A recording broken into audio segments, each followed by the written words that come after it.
Baik, Assalamualaikum warahmatullahi wabarakatuh. Waalaikumsalam warahmatullahi wabarakatuh. Selamat siang kepada Bapak dosen pemangku mata kuliah penanggulangan krisis kesehatan pada bencana, yaitu yang terhormat Dr. Arif Termasya Iman, SKM MKM, dan teman-teman sekalian yang kami banggakan. Puji syukur kita panjatkan kehadiran Allah Subhanahu wa Ta'ala karena pada kesempatan kali ini kita dapat berkumpul untuk melaksanakan presentasi hasil dari tugas yang terstruktur kelompok kami, yaitu kelompok 5, dengan topik analisis perbandingan jurnal nasional dan internasional terkait rekam medis pada situasi bencana. Izinkan memperkenalkan diri, saya Amelia Rupianti sebagai moderator dan teman-teman saya dari kelompok 5 yang pertama. Saya Mami Asli sebagai pemateri. Saya Triana Matokaulia sebagai pemateri. Saya Mimi Cuma Sandra sebagai pemateri. Saya Bina Ayu Asari sebagai pemateri. Saya Maria Putusani sebagai pemateri. Baik, langsung saja kita masuk ke bagian yang pertama, yaitu akan disampaikan oleh Mimi. Baik, terima kasih kepada moderator yang telah memberikan kesempatan. Di sini saya akan menjelaskan tentang paradoks rekam medis di tengah bencana. Nah, pada kondisi bencana, kebutuhan data medis justru semakin besar karena data dibutuhkan untuk identifikasi korban. Realitanya, lonjakan korban membludak, metode manual atau kertas, rentan basah dan rusak, lambat direkap dan memakan waktu.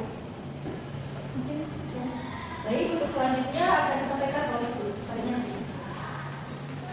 Oke, selanjutnya ini ada kasus 1 yaitu bencana banjir di Cirebon. Ini merupakan konteksokannya. Di sini disebutkan bahwa dari tahun 2017 sampai tahun 2020 ada sekitar 9.386 warga yang terdampak banjir akibat curah hujan yang tinggi dan drainase yang buruk. Nah, dari hal itu menyebabkan hal itu dipengaruhi ya tiga masalah ini. Mempengaruhi 3 masalah. Yang pertama itu kertas rentan rusak karena rekam medis yang digunakan itu masih manual menggunakan kertas. Nah, akibatnya kalau misalnya kertas kena air itu kan tulisannya jadi luntur, atau bahkan kalau misalnya airnya lagi tinggi atau lagi besar, si kertasnya itu bisa hilang tersapu air. Selanjutnya itu input yang lambat karena sebelumnya rekam medisnya ditulis manual menggunakan kertas, jadi petugasnya itu melakukan kerja 2 kali. Yang pertama itu mencatat di kertas, yang kedua itu harus diinput manual ke Excelnya. Sedangkan kalau misalnya korbannya lagi banyak, otomatis penginputan juga jadi makin lama dan juga banyak. Terus selanjutnya ada beban SDM atau sumber daya manusia, karena tadi kalau misalnya si sistemnya itu masih manual, penginputannya harus 2 kali.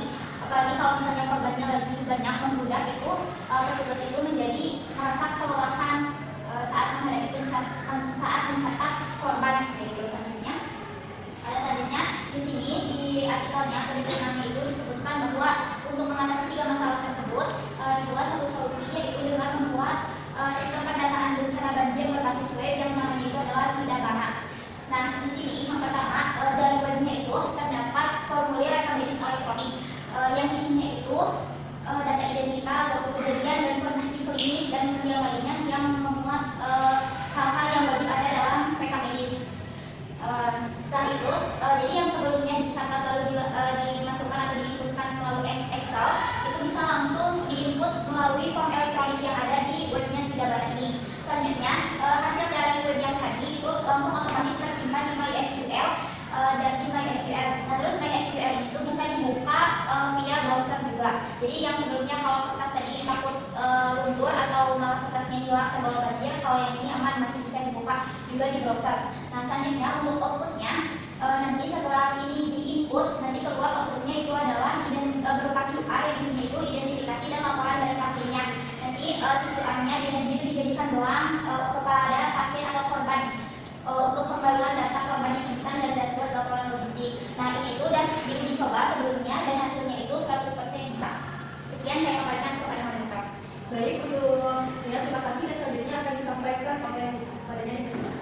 Baik, sekarang kita beralih ke kasus kedua, yaitu hujan skala global di pelabuhan Beriut, Lebanon. Peristiwa yang terjadi pada 4 Agustus 2020 ini menjadi ujian yang sangat ekstrim bagi dunia informatika kesehatan. Ledakan dahsyat tersebut memakan korban lebih dari 6.500 orang luka-luka.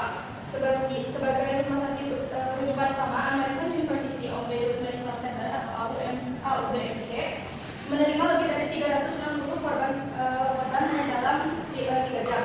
Latar belakang sistem di AUBMC ini sangat menarik. AUBMC itu karena rumah sakit kecil, mereka telah menerapkan sistem EHR komersial raksasa standar dunia, yaitu EPIC, dan sudah mencapai tingkat akreditasi HIMSS Stage 6 sejak tahun 2019. Nah, pertanyaan besar yang diangkat dalam studi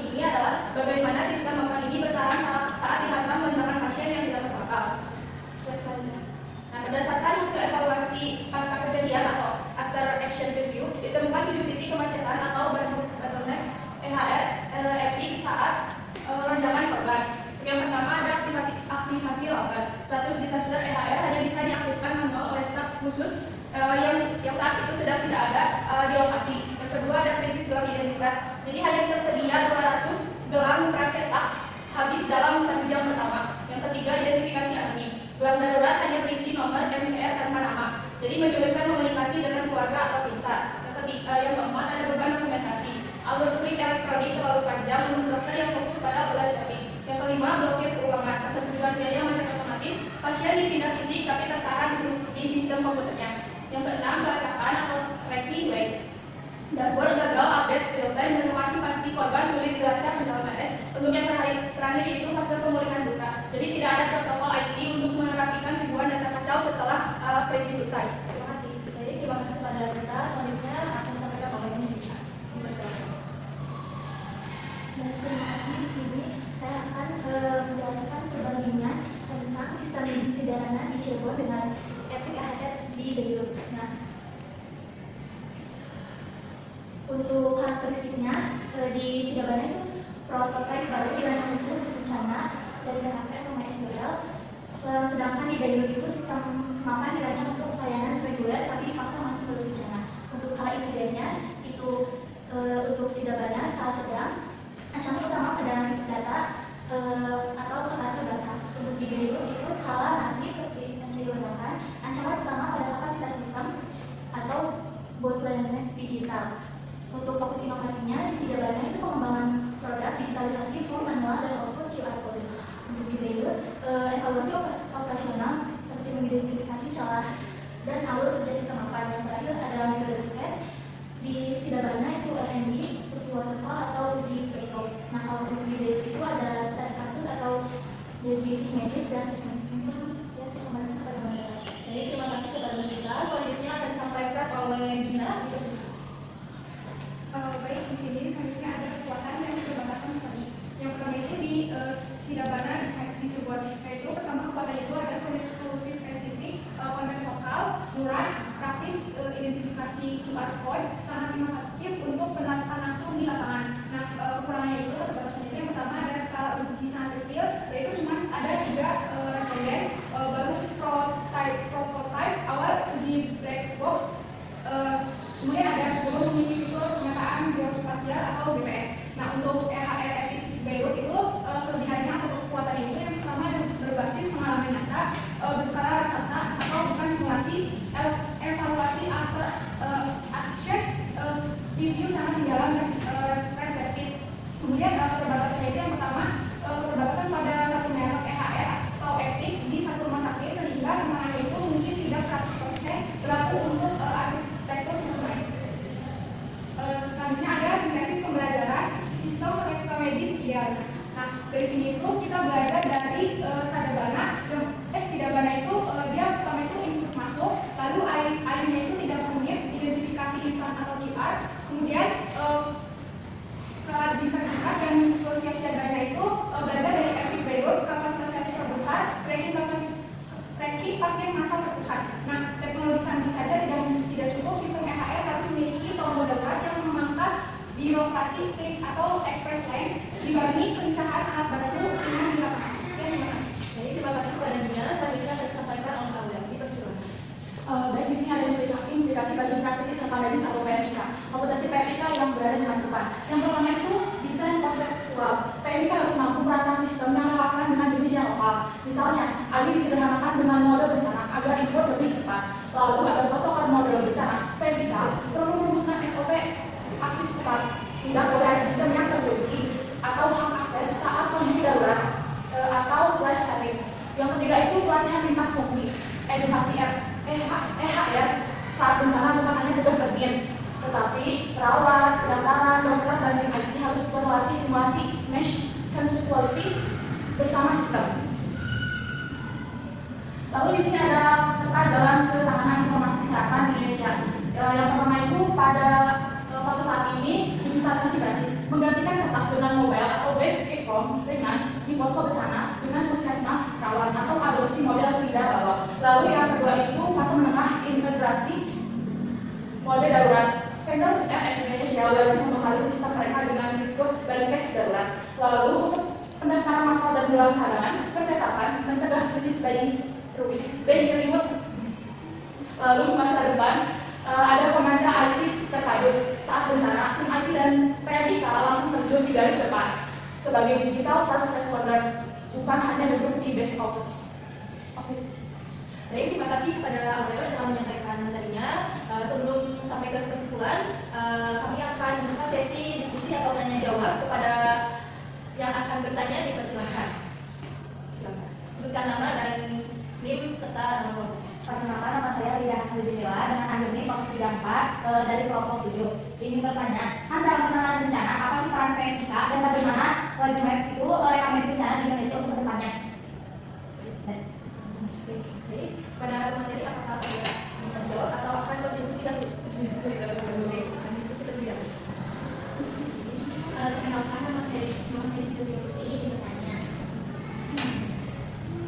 apa perbedaan mendasar pendalaman provinsi Cirebon, Prefektur Beirut dan apa solusinya? Dipersilakan. Baik, tadi pertanyaannya itu apa peran PMIK dan bagaimana peta jalan atau roadmap reka medis bencana di Indonesia ke depan. Nah, untuk jawabannya itu peran PMIK adalah merancang antar sistem yang simpel saat krisis, menyusun SOP bypass akses darurat dan melatih staf medis menggunakan NME mode bencana. Nah, untuk peta jalan Indonesia sendiri itu saat ini mengganti kertas dengan e-form ringan di posko atau puskesmas rawan. Lalu jangka menengahnya itu wajib memasang fitur bypass darurat pada vendor CRS. Nah, untuk masa depan itu menjadikan tim PMIK dan IT sebagai digital first responders di garis depan bencana. Baik, sudah cukup untuk jawabannya. Terima kasih. Selanjutnya untuk pertanyaan dari Devi akan dijawab oleh kita dan Ria. Silakan. Baik, tadi itu pertanyaannya, apa perbedaan mendasar kendala dalam reka medis di Cirebon sama di Beirut ya? Kalau di Cirebon itu sebelumnya perbedaannya itu ada pada jenis ancamannya.